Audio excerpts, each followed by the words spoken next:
Bakit? Parang nasinag ko sa kanyang mukha. Katotohanan.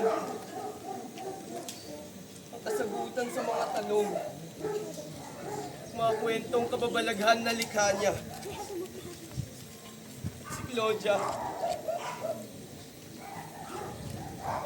Bakit ako si Claudia ay kailangan madamay? At bakit isang anak hindi hamak na karpintero? Nakapos ang pinag-aralan. Nagtataglay ng mataas na grado ng karunungan. Bakit ako?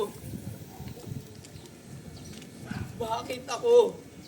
Yung mga pagkakataong ako din ay nag-iisip sa kanyang mga sinasabi. Mga itinuturo. Hindi ko maahok ang kanyang damdamin. At nang inangad dumapari ang kanyang kamatayan. Bakit?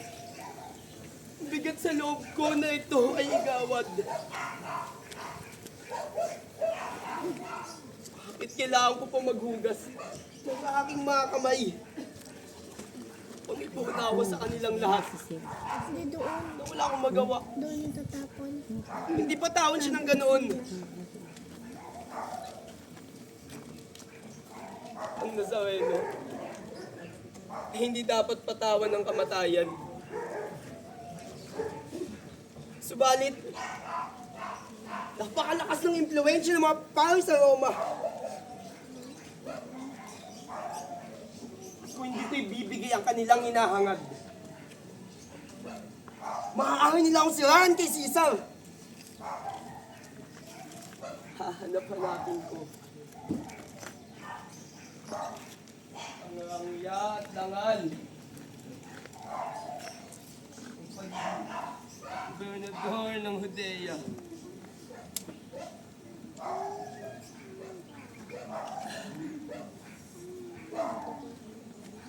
Dito ko na natikman ang kapangyarihan.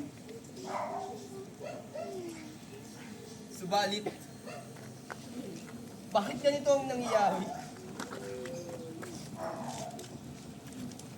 Pinubulong ng budhi ko na hindi dapat ang kamatayan sa kanya.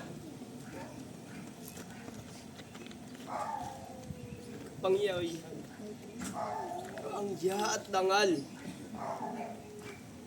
Pakalakas ng pang-akit mo. Subalit,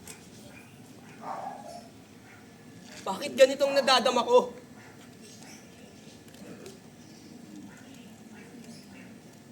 Wala si Claudia.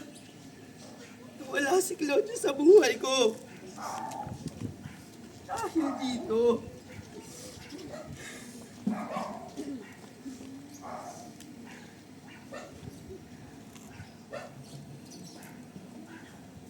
Nazareno! Anong gulon dinala mo sa buhay ko?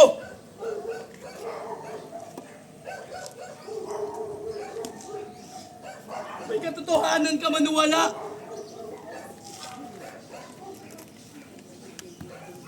Yung pagbabago, yung ginawa.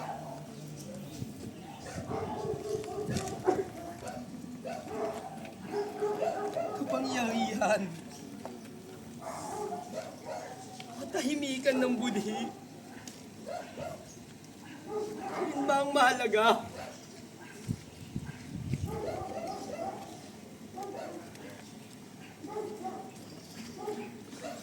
Jesus, matagal mo nilakad ang